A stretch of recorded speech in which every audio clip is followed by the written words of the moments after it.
नमस्कार दर्शक बंधु मु आज एही वीडियो रे आपण माननकु कहिबाकू जाउछि आलू मुढी घांट किपरि प्रस्तुत करंती। जदि आपण माने केही चैनल रे नुआ थांती चैनल को सब्सक्राइब करंतु एवं पाखरे आसुथिबा बेल आइकन टी ऊपर प्रेस करी पुनी ऑल नोटिफिकेशंस ऊपर क्लिक कर दियंतु ताहेले एमिति जहा भी किछि नुआ नुआ रोसेई संबंधी वीडियो अपलोड करिबी सर्वप्रथमे आपण माने देखिबा को पाई परिबे एवं चैनल को यथेष्ट मात्रा रे लाइक शेयर करबा को मध्य भूलिबेनी। ताहेले चलंतु देखिनबा आलू मुढी घांट किपरि प्रस्तुत करंती एवं एथि पई कोन कोन सामग्री प्रथमे नेबा को हुए।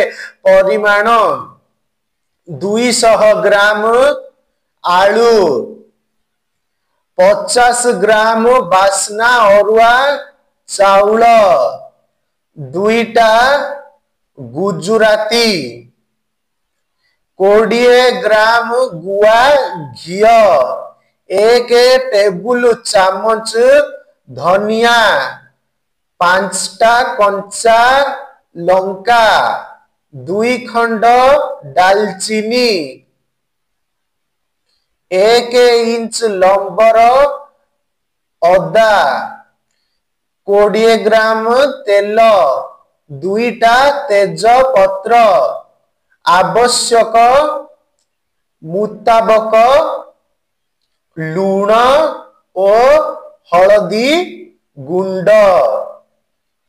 प्रणाली तेज पत्र अदा जीरा धनिया को भल भाबरे चिकण करी बाटी निय। कंचा लंका को चीरी करी रख। दालचीनी और गुजराती को अलगा बाटी करी रख। आलू को छोटो छोटो करी काटी रख। कड़ाई रे तेल देई चाउल को भाज। चाउल भाजी होई आसिले सेथिरे आलू कट्टा को पकाई भाज।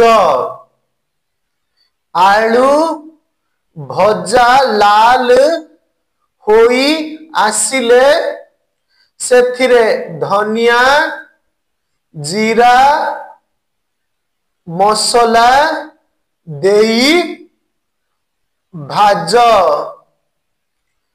लूण और हलदी दियो।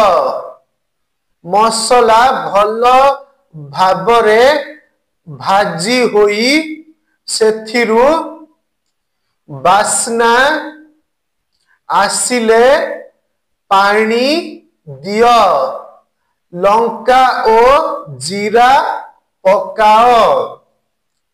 आलू चाउल भल भाबरे सिझी गले सेथिरे गरम मसला और घी पकाई ओल्हाई दियो।